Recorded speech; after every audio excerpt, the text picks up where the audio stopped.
So hello everyone, हम करने जा रहे हैं आज 2018 दिसंबर का क्वेश्चन, राइट। क्या कहता है सुनिए। मिस्टर वरुण, अब वरुण को कर दिया इन्होंने Varun, furnishes you the following information for the year ended 31 मार्च 2022। ठीक है, पेंशन रिसीव्ड दे रखा है, इनकम दे रखा है, सब दे रखा है। लास्ट लाइन पढ़िए पहले, ठीक है। Compute the total income of mister Varun where he is an ordinary resident, non ordinary resident और नॉन रेजिडेंट। कितने नंबर का क्वेश्चन है? 9 नंबर का क्वेश्चन है। तो आपको इसको करने में 9 मिनट भी नहीं लगने चाहिए, ठीक है। तो चलिए करते हैं सॉल्यूशन। 3 कॉलम बनाने हमें, तो ordinary resident, non ordinary resident और नॉन रेजिडेंट, ठीक है। और यहाँ पे आप लिख देंगे पर्टिकुलर्स, ठीक है, डन। पहला पॉइंट पढ़ते हैं सबसे पहले। क्या कह रहा है? Pension received in India from A farmer employer in UK. ठीक है, ये तो कोई फेवरेट क्वेश्चन लगता है इंस्टीट्यूट का, है ना। ये पॉइंट तो सब में डालते हैं। तो सर एम्प्लॉयर कहाँ है? यूके में। मिली कहाँ? इंडिया में। तो हमें तो एक ही चीज देखनी होती है, या तो रिसिप्ट या अराइज। इंडिया में अगर हो गई तो सबके लिए टैक्सेबल हो जाएगी। तो यहां भी सबके लिए टैक्सेबल कर दीजिए। तो हम लिख देते हैं आंसर में पेंशन रिसीव्ड इन इंडिया। आप पूरा पैराग्राफ लिख दीजिएगा एग्जाम में, क्योंकि 9 नंबर अगर लेने तो कुछ तो दीजिए उसको, ठीक है। तो ये पूरा लिखना है आपको। 1,80,000 तीनों के लिए टैक्सेबल कर दीजिए, ओके। नेक्स्ट आ जाइए point number 2। Income from business in Singapore controlled from India. Business Singapore में है, इसका मतलब कमाया कहां? सिंगापुर में। मिला कहां? सिंगापुर में, क्योंकि जब मिलने की जानकारी ना हो तो वहीं मिलता है जहां पे कमाया होता है। तो कमाया भी सिंगापुर में, मिला भी सिंगापुर में। बिजनेस है, यस बिजनेस है, और कंट्रोल इंडिया से होता है। तो याद कीजिए हमारी टेबल कि ये ऑर्डिनरी और नॉन ऑर्डिनरी दोनों के लिए टैक्सेबल हो जाएगा। तो business in Singapore 1 lakh and 1 lakh, यहां पे कुछ नहीं होगा, okay. Next, interest on company deposit in Singapore credited in bank account held there. तो कमाया कहां? सिंगापुर में। मिला कहां?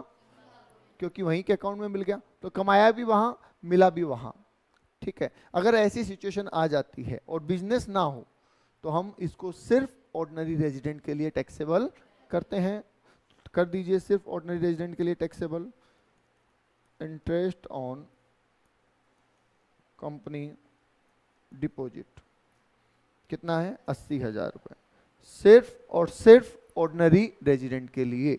इनके रीजन जरूर मेंशन कर दीजिएगा वर्किंग नोट में, सिर्फ टेबल बना के मत छोड़ के आना, उसका एक्सप्लेनेशन भी लिखना।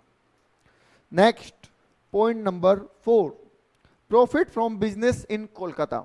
आगे कुछ देखने की जरूरत है क्या? अगर आप इंडिया में बिजनेस करते हैं, इट मीन्स आप इंडिया में कमा रहे हैं, और अगर आप इंडिया में कमा रहे हैं तो टैक्स देना ही पड़ेगा, कोई सॉल्यूशन ही नहीं है, कुछ ऑप्शन ही नहीं है। तो बस यहीं पे खत्म कीजिए, लिख दीजिए बिजनेस इन कोलकाता। कितना है? 2 लाख रुपए। तो सभी के लिए 2 लाख रुपए टैक्सेबल इनकम में डाल दीजिए, ओके। चलिए point number 5, income from T cultivation in Sri Lanka. अब यहां पे आप बोलेंगे 60-40, गलती यहां ही होती है। ऐसे ही पॉइंट होते हैं जो एग्जाम में आपकी गलती करवाते हैं। Agriculture income in India exempted है, विदेशों में थोड़ी एग्जम्प्ट है, समझ गए। तो वहां पे तो अगर एग्रीकल्चर है तो भी टैक्सेबल है, तो फिर सेपरेट करने की क्या जरूरत है भाई? इंडिया में हम सेपरेट क्यों करते हैं? क्योंकि एग्रीकल्चर इनकम इंडिया में टैक्स फ्री है और बिजनेस इनकम टैक्सेबल है, तो हमें अलग करने की जरूरत है। विदेश में तो अगर आप एग्रीकल्चर इनकम भी कमा रहे हैं तो वो भी टैक्सेबल है, तो फिर अलग करने की जरूरत क्या है? तो इसको सिंपली रखिए, इसका सेपरेशन करने की जरूरत नहीं है।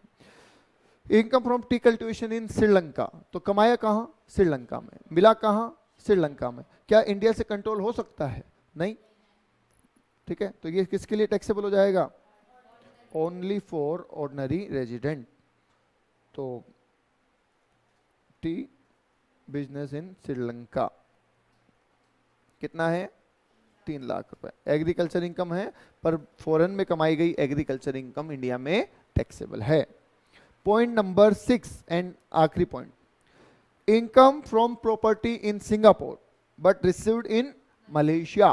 प्रॉपर्टी के केस में जहां पे प्रॉपर्टी सिचुएटेड होती है वहां तो हम पैसा कमाते हैं, और मिली जहां वहां मिली, तो दोनों चीजें दे रखी है। कमाया सिंगापुर में, मिला मलेशिया में, तो इंडिया में ना तो कमाया और ना ही मिला, दोनों काम इंडिया में नहीं हुए, राइट। तो फिर क्या करें, only for ordinary resident taxable कर देते हैं। तो लिखिए यहां पे 6 पॉइंट, प्रॉपर्टी इन सिंगापुर। मैं फिर रिपीट कर दूं, आपको एग्जाम में पूरा पॉइंट लिखना है, टेबल ऐसी की ऐसी बना देना, सामने 3 कॉलम बना देना और प्लस माइनस कर देना। तो 2,50,000 रुपए सिर्फ ऑर्डिनरी के लिए हम टैक्सेबल कर देते हैं, खत्म। तो बताइए जी टोटल इनकम क्या क्या है तीनों की? 11,10,000, 4,80,000, 3,80,000। बता दीजिए भाई, इसमें किसी को कोई डाउट है तो नहीं है? तो ये हो गया हमारा दिसंबर 2018 का क्वेश्चन, जो कि 9 मार्क्स का आया था। तो बताइए कितना टाइम लगा अपने को?